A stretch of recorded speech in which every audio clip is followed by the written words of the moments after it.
Hello बच्चों, आप सब कैसे हैं? मैं उम्मीद करता हूं कि बहुत अच्छे होंगे। मैं आकाश कुमार बढ़ाना आईसीटी वर्चुअल क्लासरूम में बच्चों आपका बहुत बहुत स्वागत करता हूं। और हमारा आपका 12th क्लास का इकोनॉमिक्स सब्जेक्ट आपका प्रारंभ हो चुका था और हम लोग चैप्टर नंबर 1 आपका पढ़ रहे थे।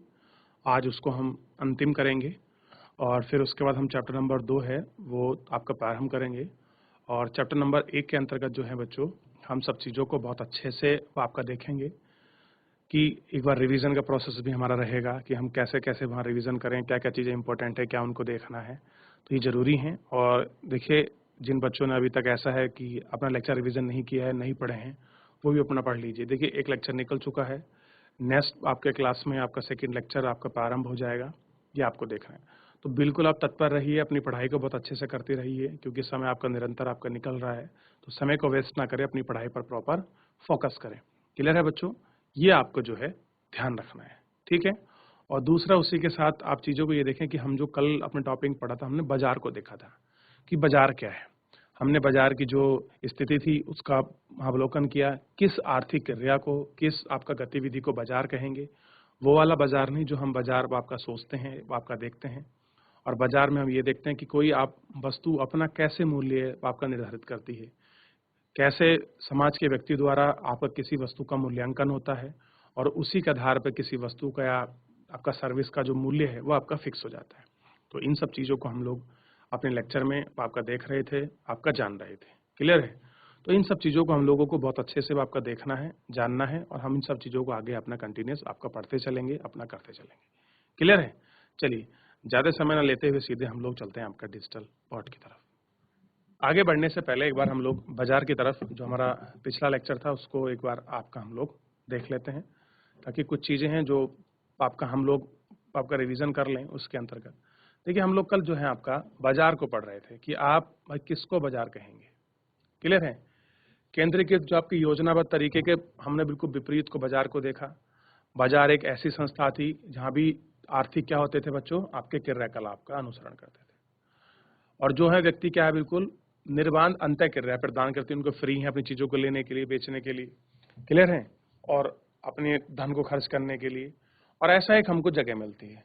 अब देखिए, बाजार स्वरूप जो हम लोग बाजार समझते हैं, अर्थशास्त्र में जो बाजार शब्द प्रयोग किया गया है, जो मार्केट है, वो जैसा हम सोचते हैं उससे डिफरेंट है, उससे अलग है। क्लियर है? क्योंकि इसमें जो है, जो हम सोचते हैं, जिस वजह के जो आपका बाजार है, जिस विषय में हम सोचते हैं कि इसमें कुछ लेन देन नहीं होना चाहिए। देखिए, जबकि हम इस बाजार की हम बात करें तो इसमें आपका क्रय विक्रय, भौतिक स्थल, ये सब चीज़ें मिल भी सकती हैं, आपका नहीं भी मिल सकती। आप देख रहे हैं कि आप कोई चीज़ खरीदनी है तो आप गांव के चौक पे जा सकते हैं, बाजार के सुपरमार्केट में जा सकते हैं, बड़े बड़े मॉल कॉम्प्लेक्स में जा सकते हैं, इंटरनेट के माध्यम से आप सामान को खरीद सकते हैं, अपने घर में शॉपिंग करा सकते हैं, ये टेलीफोन के माध्यम से आप चीज़ों को मंगा सकते हैं। तो बहुत सारा ऐसा तंत्र है जिसके माध्यम से आर्थिक गतिविधि होती है। अब देखिए, आपने मोबाइल फ़ोन खोल रखा है, क्या वो आपका बाजार है? देखिए, जो आपने बाजार क्या सोचा होगा कि दुकान लगी होंगी, दुकान सजी होंगी, ये चीज़ मिलेंगी, लेकिन आपने मोबाइल खोला, कोई साइट खोली आपने, किस साइट पे विज़िट किया, आपने वहाँ जो चीज़ आपको चाहिए थी, पैंट, शर्ट, शूज़, आपने ट्रैक सूट वगैरह जो आपको चाहिए, वो आपने उसको ले लिया। आपने पैसे भी बिल्कुल आप डिजिटल माध्यम से कटवाए, ना आपके पास से पैसे गए, लेकिन आपके बैंक से खाते से पैसे कट गए और सामान आपको डिलीवर हो गया। तो आपने कहीं बाजार नहीं देखा, आप घर से नहीं गए, लेकिन आपकी जो आर्थिक क्रियाविधि है वो तो हुई ना, एक्टिविटी तो हुई। हमको इन सब चीज़ों को देखना है कि मार्केट इसको भी कहते हैं, ये भी आपका बाजार है। ऐसा नहीं जहाँ केवल साग सब्जी भीड़ भड़ाका मिलते वो ही बाजार है, वो भी बाजार नहीं होता। हम ये भी देख रहे थे। और साथ में हम लोग ये भी देख रहे थे कि बाजार में क्या होता है, हर एक वस्तु और सेवा की जो क्या होती है, एक अपनी कीमत होती है। क्या होती है? अपना एक रेट होता है, अपनी कीमत होती है। क्रेता और विक्रेता, यानी क्रेता मतलब जो वस्तु को खरीदेगा, विक्रेता मतलब जो वस्तु को बेच रहे हैं, उन दोनों में आपस में समन्वय होता है, समन्वय, और वो किसी वस्तु को आपका खरीद लेते हैं। मान लीजिए कि बाजार में कोई वस्तु है, आपकी सेवा है, फिर उसका मूल्यांकन होता है और मूल्यांकन के आधार पर ही आपका किसी वस्तु का जो रेट है वो आपका फिक्स होता है। और रेट फिक्स होने के कारण ही, निर्धारित होने के कारण ही हम चीज़ों को आपका खरीद पाते हैं। और उसमें अब ये चीज़ है कि अगर मान लीजिए कोई क्रेता किसी वस्तु की अधिक मांग करता है, डिमांड करता है, तो उसकी मूल्य में ऑटोमेटिक आपकी वृद्धि हो जाती है, क्योंकि उस वस्तु की मांग अधिक है और जो आपूर्ति है वो पूर्ति वो कम होती है। तो स्वाभाविक है कि जो उसका मूल्य है वो आपका बढ़ेगा। और हम ये कह सकते हैं कि कुछ ऐसी वस्तु हैं जिनका जो मांग है वो कम है और बहुत सारी बाजार में उपलब्ध है कोई वस्तु, कोई वहाँ उसका प्रोडक्शन। तो हम क्या कर सकते हैं, हम ये भी कर सकते हैं कि जिस वस्तु का डिमांड बढ़ रहा है तो वो सारी चीज़ें, जो चीज़ें हम उस वस्तु को बनाने में प्रयोग कर रहे हैं जिसका डिमांड नहीं है, हम उसको बनाने में कर दें जिसकी डिमांड है, तो हमको वहाँ से प्रॉफिट हो सकता है। तो वस्तु के जो उत्पाद हैं, उनके जो संकेत हैं, ये संकेत हमको देते हैं कि हमको, देखिए ध्यान रखना है कि वस्तु के उत्पाद के जो आपके संकेत हैं, ये संकेत ही हमको बताते हैं कि वस्तु की जिस मात्रा में उत्पादन कर रहा है उससे अधिक करना है या उससे कम करना है, ये संकेत ही देखते हैं। यानी कि मांग के ऊपर निर्भर करता है कि चीजें आप कितना उनका प्रोडक्शन करेंगे, कितना उनका प्रोडक्शन नहीं करेंगे, कैसे स्थिति रहेगी, क्या उनके रेट रहेंगे। तो हम इन सब चीजों को आपका पढ़ रहे थे। दूसरा हमने देखा कि जितनी भी सभी अर्थव्यवस्थाएं हैं वो आपके मिश्रित अर्थव्यवस्था है। मिश्रित का मतलब है कि उनमें जो जितनी भी आर्थिक गतिविधि होती है, आपके सरकारी क्षेत्र भी कर रहे हैं और आपके निजी क्षेत्र भी कर रहे हैं। लेकिन चाइना को आप देखेंगे तो चाइना में एक बहुत लंबे समय तक क्या हुआ कि जितनी सारी आपकी चीजें करी थी वो आपके सरकारी क्षेत्र के द्वारा ही निर्मित थी। और यूएस को देखेंगे तो यूएस में जितनी भी सारी चीजें थी वो आपके प्राइवेट कंपनी द्वारा, आपके निजी क्षेत्र द्वारा हो रही थी। भारत में देखें तो भारत में मिक्स है, सरकार भी चीजों का अब आपका प्रोडक्शन करती है और जो आपके निजी क्षेत्र हैं वो भी प्रोडक्शन करती है। क्लियर है, दोनों करती है। लेकिन कुछ चीज ऐसी हैं कि जो आपकी केंद्रीकृत आपकी योजना है और कुछ चीजों का ऐसा है जो आपका डिसीजन मेकिंग, जो आपका पावर है वो सेंट्रल गवर्नमेंट के हाथ में है, केंद्र सरकार के हाथ में, भारत सरकार द्वारा वो चीजें क्या होती हैं, रेगुलेट होती हैं। तो इन सब चीजों को हम लोगों को आपका देखना है। ठीक है, अब इसके आगे हम यूनिट है आपकी 1.4 सकारात्मक और आदर्शक अर्थशास्त्र। यह पहले ही सैद्धांतिक रूप से उल्लेखित किया जा चुका है कि किसी अर्थव्यवस्था की केंद्रीय समस्या को सुलझाने के लिए एक से अधिक विधियां हैं। कह रहे हैं कि हम लोग ये पहले ही आपका सॉल्व कर चुके हैं, पहली चीजें हो चुकी हैं कि अगर अर्थव्यवस्था की कोई आपकी समस्या है, चाहे उसकी केंद्रीय समस्या है, उसी है, तो उसको सुलझाने के लिए एक से अधिक आपकी क्या है, आपकी विधि है। ऐसा नहीं कि एक विधि, बस हमको क्या देखना होता है कि कौन सी विधि सबसे उपयुक्त है हमारे लिए, वो हमको आपकी चुननी होती है।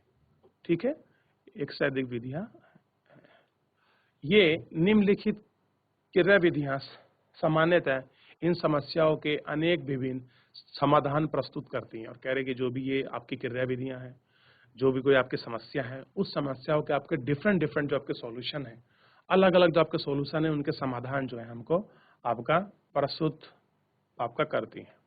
ठीक है, जिनके कारण अर्थव्यवस्था में संसाधनों के विनिधान में अंतर हो जाता है। और यही कारण है कि जिस कारण का जो आपकी अर्थव्यवस्था है उसमें जो भी आपके रिसोर्सेज हैं उनके विनिधान में अलग अलग डिफरेंसेस हो जाते हैं और उत्पादित वस्तुओं तथा आपके सेवाओं के अंतिम मिश्रण के विनिधान में भी अंतर हो सकता है। और होता क्या है कि आपके वस्तुओं के और आपके सेवाओं के जो अंतिम आपके मिश्रण है उनके विनिधान में भी अंतर हो सकता है।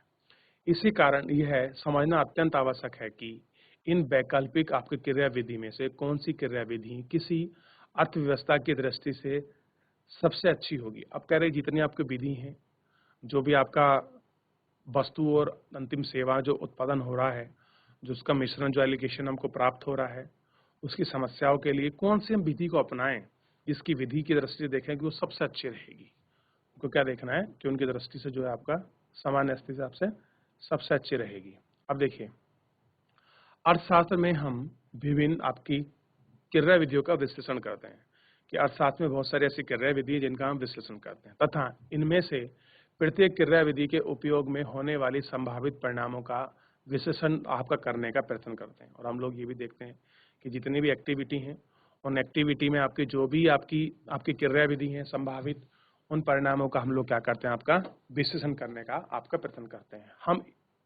हम इन क्रिया विधि का मूल्यांकन करने के लिए यह अध्ययन भी करते हैं कि उनसे होने वाले परिणाम कितने अनुकूल होंगे। और हम लोग क्या देखते हैं, हम लोग ये देखते हैं जो हमने अपनी क्रिया विधि एक्सेप्ट की है, उसको कराया, हम उसका मूल्यांकन करेंगे, जो उसका रिजल्ट होगा हम उसके रिजल्ट का विश्लेषण करते हैं कि जो ये आपकी क्रिया विधि है और उसके मूल्यांकन का अध्ययन करें कि उसके रिजल्ट क्या होंगे, अनुकूल होंगे, प्राय सकारात्मक आर्थिक विश्लेषण अथवा आदर्शक आर्थिक विश्लेषण में इस आधार पर अंतर किया जाता है कि क्या हम किसी क्रिया विधि के अंतर्गत होने वाले कार्यों का पता लगाने का प्रयास कर रहे हैं।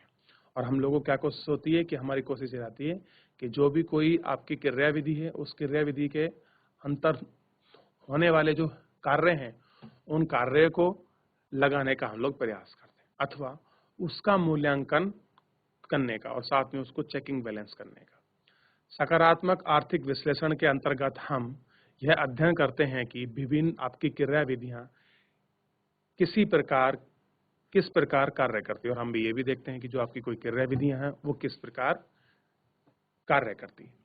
जब आदर्शक अर्थशास्त्र आर्थिक विश्लेषण में, यानी कि जो आदर्शक है और आर्थिक मतलब यानी कि अर्थशास्त्र से संबंधित जो आपका विश्लेषण है, समझिए विश्लेषण को हम आपका समझने का प्रयास करते हैं कि कौन सी हमारी जो विधि हमने एक्सेप्ट की है वो आपके पॉजिटिव वे में जाएगी या फिर कौन सी आइडियल बन के हमारे सामने आएगी। ये भी हमको देखना है कि ये विधियां सारी अनुकूल हैं या नहीं, और हमको ये भी देखना है कि जो हम लोग विधियां अपना रहे हैं हमारे लिए आपका फेवरेबल है नहीं है, अनुकूल है या नहीं, हमको ये भी देखना है। यदि सकारात्मक तथा आदर्शक आर्थिक विश्लेषण के माध्यम से यह अंतर पूर्ण स्पष्ट नहीं होता, और ये क्या होता है, जो अंतर है वो आपका पूर्ण स्पष्ट नहीं होता। सकारात्मक तथा आदर्शक विषय केंद्रीय आर्थिक समस्याओं के अध्ययन में निहित वे सकारात्मक और आदर्शक पहलू या प्रश्न हैं जो एक दूसरे से अत्यंत निकट से संबंधित होते हैं। अब कह रहे हैं कि हमको ये भी देखना है कि आपके सकारात्मक और आदर्शक विषय के अंदर एक दूसरे में आपके सामान्य में आपके निहित होते हैं, जो हमको ये दिखाते हैं कि सकारात्मक है या आदर्शक पहलू प्रश्न है। क्लियर है? जो एक दूसरे के कैसे हैं, बहुत करीबी हैं, तथा इसमें से किसी एक की पूर्ण उपेक्षा करके अथवा दूसरे को ठीक समझ पाना संभव नहीं है। पर हम ये मान लें कि एक जो विधि एक्सेप्ट की है वो ज्यादा अच्छी है और दूसरी नहीं, तो ऐसा अगर हम लोग उपेक्षा कर लें, ऐसा मान ले, तो ये क्या नहीं है, हम ऐसे विधि को, उन क्रिया विधि को हमारे लिए समझ पाना आपका अच्छा नहीं है, आपका संभव नहीं है। क्लियर है? ये थोड़ा सा हम लोगों को आपका ध्यान रखना है। चलिए आगे देखते हैं। तो आपको देखना है कि हमको ऐसी क्रिया विधि एक्सेप्ट करनी है जो हमारी अर्थव्यवस्था के लिए और हमारे अर्थ के लिए, आर्थिक के लिए या तो सकारात्मक हो या फिर आइडियल हो, उनको चूज करना है। और बेसिक कहूं तो हम इन दोनों में कोई खास डिफरेंस आपका कर नहीं पाएंगे। क्लियर है कि हम किस विधि को अपनाएं कि जो हमारी केंद्रीय समस्या को आपका सॉल्व कर सके। है तो बहुत सारी, लेकिन उनमें से किसको अपनाएं जो हमारे लिए अच्छी हो, हमारे लिए पॉजिटिव रिजल्ट दे रही हो, या फिर एक आदर्श को एक आइडियल के रूप में बन के हमारे सामने आए कि ये सारी समस्याएं इस चीज से दूर हो सकती हैं, इस क्रिया विधि का हम लोग प्रयोग किया जाए। अगर हम ऐसे करते हैं तो वो करना क्या नहीं होगा आपका, बिल्कुल आप ऐसे हैं कि 100% दूसरी को ठीक समझ पाना क्या नहीं होता, संभव नहीं होता। ऐसा नहीं कि आप दोनों को ठीक समझ लें। अब आपको थोड़ा सा क्या करना पड़ेगा बच्चों, इस यूनिट में आपको व्यष्टि अर्थशास्त्र और समष्टि अर्थशास्त्र को समझना पड़ेगा। क्लियर है? आप इसको समझिए कि इनमें बेसिक डिफरेंसेस क्या होते हैं, बेसिक अंतर क्या होते हैं, आप इसको जान लीजिए। देखिए, परंपरागत रूप से अर्थशास्त्र की विषय वस्तु को अध्ययन दो व्यापक शाखाओं के अंतर्गत करते हैं। देखिए, अर्थशास्त्र है, उसको व्यापक रूप यानी कि बड़े रूप में, बड़ी शाखाओं में पढ़ने के लिए हम लोग अर्थशास्त्र को दो भाग में डिवाइड कर लेते हैं। क्लियर है? जैसे व्यष्टि अर्थशास्त्र तथा समष्टि अर्थशास्त्र। अब देखिए, अर्थशास्त्र को हमने कितने भाग में आपका डिवाइड किया है बच्चों, दो शाखाओं में। एक शाखा देखिए व्यष्टि अर्थशास्त्र, दूसरी समष्टि अर्थशास्त्र। व्यष्टि अर्थशास्त्र के अंतर्गत हम बाजार में उपलब्ध विभिन्न वस्तुओं तथा सेवाओं के परिप्रेक्ष्य में विभिन्न आर्थिक अभिकर्ताओं के व्यवहार का अध्ययन करते हैं। अब देखिए, व्यष्टि अर्थशास्त्र के अंदर हम क्या करते हैं बच्चों, ध्यान देना है, ध्यान से पढ़िएगा, समझिएगा। क्या करते हैं कि जो आपका बाजार है, जो आपका मार्केट है, मार्केट में मतलब जो भी आपकी चीजें हैं, जैसे वस्तु और आपकी सर्विस, उनके परिप्रेक्ष्य में उनसे रिलेटेड आर्थिक अभिकर्ताओं के व्यवहार का अध्ययन करते हैं। यानी कि कुल मिला के कहेंगे कि हम लोग व्यष्टि अर्थशास्त्र के अंतर्गत उपभोक्ता के व्यवहार का ही अध्ययन करते हैं। क्लियर है? जानने का प्रयास करते हैं, उसका अध्ययन करते हैं कि इन बाजारों में व्यक्तियों की अंतःक्रिया द्वारा वस्तुओं तथा सेवाओं की मात्रा और कीमतें किस प्रकार निर्धारित होती हैं, और हम लोग ये देखने की कोशिश करते हैं कि व्यष्टि अर्थशास्त्र के अंतर्गत कि जो आपका बाजार है, मार्केटों में व्यक्तियों की जो अंत्य क्रिया है द्वारा जो वस्तु लेना बिल्कुल मुक्त रूप से खरीदना चाहते हैं, बेचना चाहते हैं, उनमें आपकी वस्तु और जो आपकी सेवा है उनकी मात्राएं और कीमत किस प्रकार निर्धारित होती है कि हमको किन वस्तु की अधिक मात्रा में जरूरत है और उनके रेट क्या हैं, ये किस प्रकार से निर्धारित होती हैं, क्या चीजें हैं, उसके पूरे व्यवहारिक रूप को हम लोग व्यष्टि अर्थशास्त्र के अंतर्गत आपका समझने की कोशिश करते हैं, सीखने की कोशिश करते हैं। ये आपको ध्यान रखना है, ठीक है, आपको जानना है किसके अंतर्गत बच्चों, व्यष्टि अर्थशास्त्र के अंतर्गत। अब देखिए, अब थोड़ा इसके विपरीत चलते हैं। देखिए, इसके विपरीत समष्टि अर्थशास्त्र के अंतर्गत कुल निर्गत, रोजगार, समग्र कीमत स्तर तथा समग्र उपायों का अध्ययन का जो ध्यान है बच्चों, ध्यान, अध्ययन, ये सब चीजें जैसे कि रोजगार का अध्ययन करना है, निर्गत का अध्ययन करना है, समग्र कीमतों का अध्ययन करना है, इनके उपाय का अपना ध्यान केंद्रीकृत करते हुए पूरी अर्थव्यवस्था को समझ पाने का प्रयास करते हैं। यानी कि समष्टि अर्थव्यवस्था के अंतर्गत कितना टोटल निर्गत हुआ है, कितना टोटल रोजगार है, कितनी समग्र कीमत है, आपकी कीमत है, क्या उसके उपाय हैं, इन सब जो आपकी चीजें हैं इनको केंद्रीकृत करते हुए यानी कि इनको फोकस करते हुए हम लोग क्या करते हैं, पूरी अर्थव्यवस्था को आपका हम लोग समझने का आपका प्रयास करते हैं। क्या करते हैं, इनको पूरी सब चीजों का आपका समझने का हम प्रयास करते हैं कि क्या चीज कौन सी किस प्रकार से है, ये ताकि हम इस विषय में हम इसको बहुत अच्छे से आपका जान पाए। ठीक है ना बच्चों, तो हमको ये सब चीजें आपके इस चैप्टर के अंतर्गत ही देखनी है। हम यह जानना चाहते हैं कि समग्र उपायों के स्तर किस प्रकार निर्धारित होते हैं। कह रहे जो उपाय हैं, जो हम उपाय एक्सेप्ट लेंगे, उनका जो लेवल है वो किस प्रकार निर्धारित होता है तथा उनमें समय के साथ परिवर्तन किस प्रकार आता है। और हमको ये भी देखना है कि जो उनके साथ क्या है, जो आपका समय है उसमें किस प्रकार आपका चेंज आता है। समष्टि अर्थशास्त्र में अध्ययन के कुछ महत्वपूर्ण प्रश्न हैं। कह रहे जो आपका समष्टि अर्थशास्त्र है उसमें कुछ आपके अध्ययन के लिए कुछ महत्वपूर्ण प्रश्न है। जैसे प्रश्न इस प्रकार है, अर्थशास्त्र के कुल निर्गत का स्तर क्या होगा। कह रहे कि अर्थशास्त्र जो है, जो हमारी अर्थव्यवस्था है, ये मान लीजिए उसमें जो आपका कुल निर्गत है उसका स्तर क्या होगा। क्लियर है, यानी कि अर्थशास्त्र हो चाहे आपकी अर्थव्यवस्था हो, उसमें जो आपका निर्गत है, टोटल जो इनपुट है, उसका क्या स्तर होगा। कुल निर्गत निर्धारण किस किस प्रकार किया जाएगा, हम उसका निर्धारण आपका किस प्रकार करेंगे, हमको ये देखना है। क्लियर है, कुल निर्गत में समय के साथ किस प्रकार वृद्धि होती है और हमको ये देखना है कि समय के साथ किस प्रकार उसमें वृद्धि होती है। क्या अर्थव्यवस्था के संसाधनों को पूर्ण रूप से उपयोग किया जा रहा है, संसाधनों का पूर्ण रूप से उपयोग ना होने के कारण क्या है, कीमतों की वृद्धि क्यों होती है। अतः जिस प्रकार व्यष्टि अर्थशास्त्र को इस अर्थ में विभिन्न बाजारों का अध्ययन किया जाता है, वैसे समष्टि अर्थशास्त्र में नहीं। कह रहे कि जो आप देखेंगे, जो आपकी व्यष्टि अर्थशास्त्र में हम लोग क्या करते हैं कि जो मार्केट है हम उनका एनालिसिस करते हैं, उनका अध्ययन करते हैं, उनकी स्टडी करते हैं। वैसे क्या करते हैं, जो आपका समष्टि अर्थशास्त्र है हम उसमें नहीं करते। समष्टि अर्थशास्त्र में हम क्या करते हैं, अर्थव्यवस्था का जो आपका वर्किंग आपका परफॉर्मेंस है, क्लियर है, उसकी जो समग्र अथवा जो समष्टिगत उपाय हैं, हम उनके व्यवहार का कि किस प्रकार से किन उपाय को हम देख सकते हैं, कैसे होगा, क्या चीजें हैं, हम उनका जो है अध्ययन इस अपने चैप्टर के अंतर्गत यानी कि इन बुकों के अंतर्गत आपके व्यष्टि और समष्टि में से आपका करते हैं। यानी कि एक में मार्केट का यानी कि बाजार का एनालिसिस करना है व्यष्टि अर्थशास्त्र के अंदर, और समष्टि अर्थशास्त्र के अंतर्गत समष्टिगत उपाय का जो व्यवहार है हमें उसका अध्ययन करना होता है। क्लियर है, तो जो आपकी दो बुकें हैं, व्यष्टि अर्थशास्त्र और आपका समष्टि अर्थशास्त्र, आपको इनको समझना है और इनका बेसिक जो डिफरेंट है वो आपको पता होना चाहिए कि इनके बीच क्या अंतर है और क्या अंतर इनका नहीं है। आप इसको देखेंगे तो आप इन सब चीजों को बहुत अच्छे से समझ पाएंगे, आप इनको जान पाएंगे। क्लियर है, अब देखिए इसकी एक अगली यूनिट है पुस्तक की योजना। थोड़ा इसको देख लेते हैं फिर हम लोग आगे बढ़ेंगे।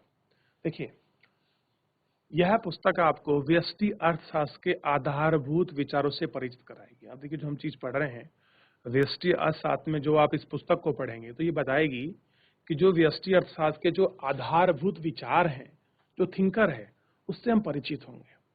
इस पुस्तक में हम एक वस्तु के व्यक्तिगत उपभोक्ताओं तथा उत्पादकों के व्यवहार का अध्ययन करते हुए इस बात का विश्लेषण करेंगे कि एक वस्तु के लिए बाजार की कीमत तथा मात्रा का निर्धारण किसके लिए बच्चों, ध्यान रखना है, हम लोग स्पेशल आपका विश्लेषण करेंगे किसका, एक वस्तु और आपकी बाजार की कीमत का निर्धारण किस प्रकार होता है। क्लियर है।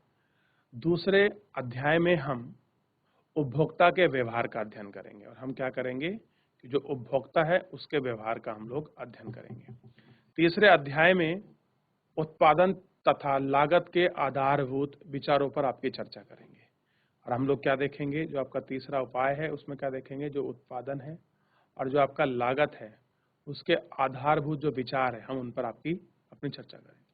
चौथे अध्याय में हम उत्पादक के व्यवहार का अध्ययन करेंगे। जो आपका उत्पादक है उसका जो व्यवहार है उसके व्यवहार की हम लोग स्टडी करेंगे। पांचवें अध्याय में हम यह अध्ययन करेंगे कि किसी व्यक्ति के लिए एक पूर्ण प्रतिस्पर्धा बाजार में कीमत तथा मात्रा का निर्धारण किस प्रकार होता है। छठे अध्याय में हम बाजार के कुछ अन्य स्वरूप का अध्ययन प्रस्तुत करेंगे। तो देखिए इस चैप्टर में हम लोग 6 पढ़ेंगे लगभग और इनमें हम सब चीजों को एक एक रूप को एक एक चीजों को बहुत अच्छे से अध्ययन करेंगे। तो ये सब आपको ध्यान रखना है कि क्या कैसे चीजें हो रही हैं। अब देखिए आपको उपभोक्ता पता होना चाहिए, दुर्बलता पता होना चाहिए, बाजार पता होना चाहिए, मिश्रित अर्थव्यवस्था पता होना चाहिए, व्यष्टि अर्थात उत्पादन, उत्पादन संभावना, बाजार व्यवस्था, सकारात्मक लक्षण, समष्टि अर्थशास्त्र, विनिमय, अवसर लागत, केंद्रीकृत योजना व्यवस्था, आदर्शक, ये सब चीजें जो है आपको पढ़नी होगी। अब देखिए इनके हम लोग आपके प्रश्न की बात करते हैं। अब आप देखिए अर्थव्यवस्था की केंद्रीय समस्याओं की विवेचना कीजिए कि कौन कौन सी केंद्रीय समस्याएं हैं। और बच्चों में आपको बताया था, आप हेडिंग पे पूछेंगे कि केंद्र अर्थव्यवस्था की कौन कौन सी केंद्रीय समस्याएं, तो आप उनको सोल्यूशन कर जाएंगे। अर्थव्यवस्था की उत्पादन संभावनाओं से आप क्या अभिप्राय है आपका, जो अर्थव्यवस्था में जो भी उत्पादन होता है, जो प्रोडक्शन होता है, उसकी जो संभावना है उसका क्या अभिप्राय है। सीमांत उत्पादन आपकी संभावना क्या है, ये भी आप अभी हम इसको पढ़ते हैं, सीमांत उत्पादन आपकी संभावनाओं को बच्चों अभी पढ़ेंगे। और अर्थशास्त्र की जो विषय वस्तु की हम लोग विवेचना करेंगे। केंद्रीकृत योजनावाद, बाजार व्यवस्था अथवा उसके भेद हैं उनको स्पष्ट करेंगे। सकारात्मक आर्थिक विश्लेषण से आप क्या अभिप्राय है, आदर्शक से व्यष्टि समष्टि में क्या अंतर है, इसको हम जो है इन सब चीजों को हम लोग अपने चैप्टर के अंदर जो है बच्चों वो आपका पढ़ेंगे। क्लियर है। अब देखिए अब हमको क्या है, थोड़ा सा ये ध्यान देना है। देखिए हमारा एक चैप्टर था और चैप्टर के बीच में क्या था बच्चों, आपको याद होगा कि जब हम केंद्रीय अर्थव्यवस्था पढ़ रहे थे उसमें एक बीच में स्पेशल चीज हमको मिली थी, सीमांत उत्पादन संभावना। क्लियर है। इसको पढ़ते हैं पहले। देखिए जिस प्रकार व्यक्तियों के पास संसाधनों का अभाव होता है उसी तरह कुल मिलाकर किसी अर्थव्यवस्था के संसाधन भी उस अर्थव्यवस्था में रहने वाले व्यक्ति की सम्मिलित आवश्यकताओं की तुलना में सर्वथा सीमित होते हैं। कि जिस प्रकार व्यक्ति के पास रिसोर्स है कम है, उसी प्रकार जो भी उस अर्थव्यवस्था में जो भी आपके लोग रह रहे हैं उनकी तुलना में हमेशा संसाधन कैसे होते हैं, सीमित होते हैं। दुर्लभ संसाधनों के वैकल्पिक उपयोग होते हैं। कह रहे जो आपके बहुत कम संसाधन होते हैं, दुर्लभ बड़ी मसा मिलते हैं, हम उनका वैकल्पिक उपयोग करते हैं। क्लियर है, ऑप्शनल। तथा प्रत्येक समाज को यह निर्णय करना पड़ता है कि किसी की वस्तुओं तथा आपका सेवाओं के उत्पादन के लिए प्रत्येक संसाधन का कितनी मात्रा में उपयोग करने आपका किया जाना है। अब ये कौन आपका डिसाइड करेगा आपका बच्चों कि आपका किसी वस्तु का जो कोई आपका संसाधन है उसका आपका कितनी मात्रा में प्रयोग किया जाए, किसके लिए, उत्पादन के लिए। दूसरे शब्दों में प्रत्येक समाज को यह निर्णय लेना होता है कि विभिन्न वस्तुओं तथा आपका सेवाओं के उत्पादन के लिए वह अपने दुर्लभ संसाधनों का विनिधान किस प्रकार करे उनको मैन्युफैक्चरिंग कैसे करे, कैसे उनको बदले, कैसे उनका चीज करे, कैसे लोगों को प्रोवाइड कराए, ये भी सब कुछ उनके लिए देखना और दुर्लभ होता है। अर्थव्यवस्था के दुर्लभ संसाधनों के विनिधान से विभिन्न वस्तुओं और सेवाओं के विशिष्ट संयोग उत्पन्न होते हैं। कह रहा है कि जो आपके दुर्लभ संसाधन हम उनका प्रयोग करते हैं, एक विशिष्ट संयोग उत्पन्न होता है। औसत संसाधनों की कुल मात्रा के परिप्रेक्ष्य में उन संसाधनों का विभिन्न रूपों में विनिधान संभव है और उनमें सभी संभावित वस्तुओं तथा आपका सेवाओं के विभिन्न आपके मिश्रण प्राप्त होते हैं, हो सकते हैं। क्या होते हैं? आपके मिश्रण प्राप्त होते हैं। उपलब्ध संसाधनों की मात्रा तथा उपलब्ध प्रौद्योगिकी ज्ञान के द्वारा प्रतिपादित की जा सकने वाली सभी वस्तुओं तथा आपका सेवाओं, सभी संभावित सहयोग के समूह को अर्थव्यवस्था की उत्पादन संभावना सेट कहते हैं। देखिए, यानी कि जितने हमारे पास उपलब्ध आपके संसाधन हैं, देखिए ध्यान दीजिए, जितने उपलब्ध हमारे पास वो आपके संसाधन हैं और जितनी उपलब्ध हमारे पास क्या है प्रौद्योगिकी ज्ञान है, उनके द्वारा उत्पादित किए जाने वाली जो भी, चाहे कोई आपकी वस्तु है, चाहे कोई आपकी सर्विस है, उनके सभी के संभावित आपके सहयोग के समूह को क्या कहते हैं? अर्थव्यवस्था का उत्पादन संभावना सेट कहते हैं। क्या बोलते हैं आपका बच्चों? ध्यान दीजिए, हम इनको कहते हैं उत्पादन संभावना सेट। यानी कि टोटल जितने हमारे पास संसाधन की मात्रा है, जितना हमारे पास प्रौद्योगिकी ज्ञान है, उसके सहयोग से जो हम आपकी किसी वस्तु का या किसी सर्विस का प्रोडक्शन कर पाए, वही क्या है? उत्पादन संभावना सेट है। क्लियर है? कितना है? उत्पादन संभावना सेट। क्लियर है? ये हम लोग आपका देखते हैं। ठीक है, चलिए थोड़ा एग्जाम्पल हम लोग आपका समझ लेते हैं। अब देखिए, एक ऐसी अर्थव्यवस्था को लें जो अपने संसाधनों का उपयोग करके अनाज या कपास का उत्पादन कर सकती है। तालिका 1.1 में अनाज तथा कपास के उन कुछ सहयोग को दर्शाया गया है जिनका उत्पादन उस अर्थव्यवस्था में संभव है जब इसके संसाधन पूर्णतः उपयुक्त किए जा सकते हैं। सभी संसाधनों का उपयोग अनाज के ही उत्पादन पर किए जाने पर अनाज की अधिकतम संभावना उत्पादन मात्रा 4 इकाई है। क्लियर है? अब देखिए, अगर हम लोग सभी संसाधनों का उपयोग करते हैं तो जो अनाज का उत्पादन होगा, क्लियर है, वो अधिकतम कितना है आपका? 4 यूनिट। यदि सभी संसाधनों का उपयोग कपास के ही उत्पादन के लिए किया जाए तो कपास की अधिकतम संभावना मात्रा क्या होगी आपका? 10 इकाई के लिए हो सकती है। अर्थव्यवस्था में अनाज की 1 इकाई तथा कपास की 9 इकाई अथवा अनाज की 2 इकाई अथवा कपास की 7 इकाई अथवा अनाज की 3 इकाई और कपास की 4 इकाइयां उत्पादित की जा सकती हैं। बहुत सी अन्य संभावना भी हो सकती हैं। रेखा चित्र 1.1 में अर्थव्यवस्था में की उत्पादन संभावना आपके दर्शाई गई हैं। वक्र पर अथवा इसके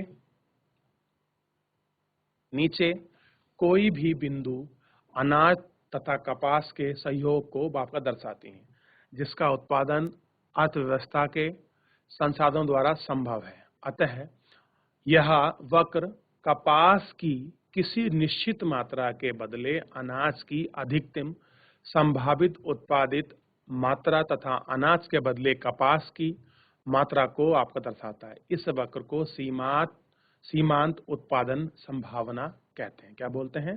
सीमांत संभावना उत्पादन आपका बोलते हैं। अब देखिए, समझिए थोड़ा सा।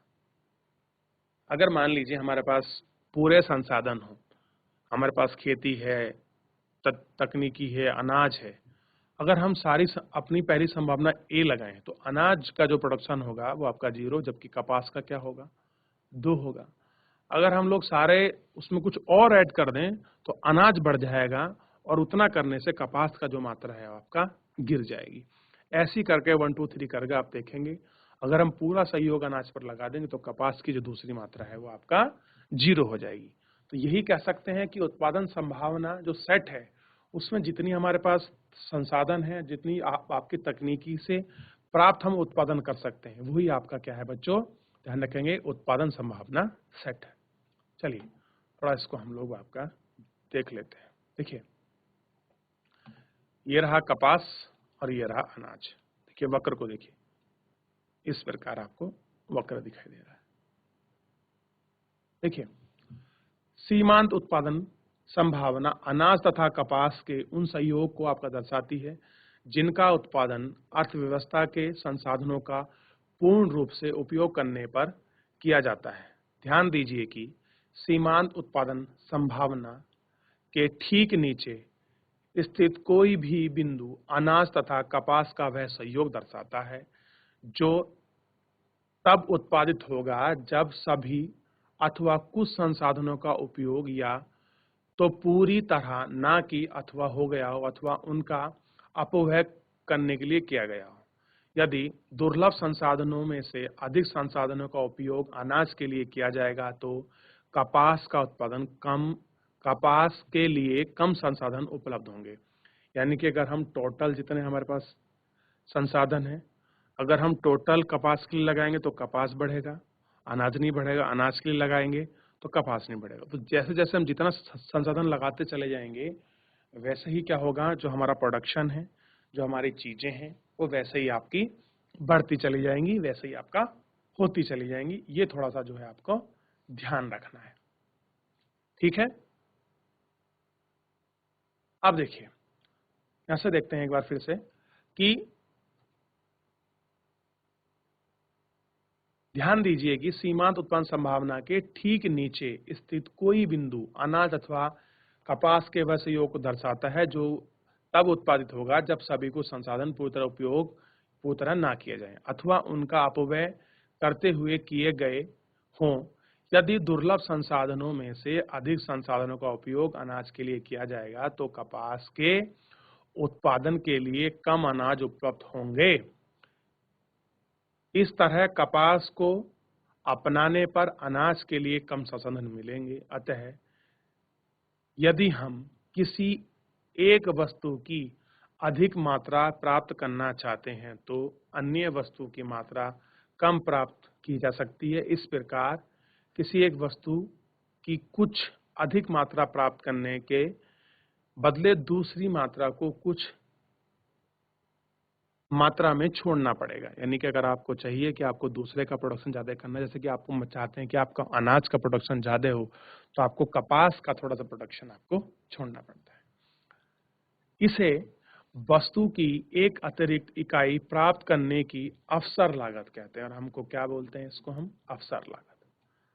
अवसर लागत भाई किसको बोलते हैं कि अगर आपको क्या चाहिए, एक वस्तु की अधिक मात्रा आपको प्राप्त करनी है, आप चाहते हैं कि गेहूं का प्रोडक्शन ज्यादा हो, कपास का कम हो, तो हमको क्या करना पड़ेगा, हमने दूसरे को हमको छोड़ना पड़ेगा। चाहे वो कपास हो, उसकी जगह मक्का हो, धन हो, तिलहन हो, सरसों हो, कुछ भी हो, हमको एक को उसमें थोड़े कम संसाधन लगाने पड़ेंगे तो हम दूसरे का प्रोडक्शन बढ़ा सकते हैं।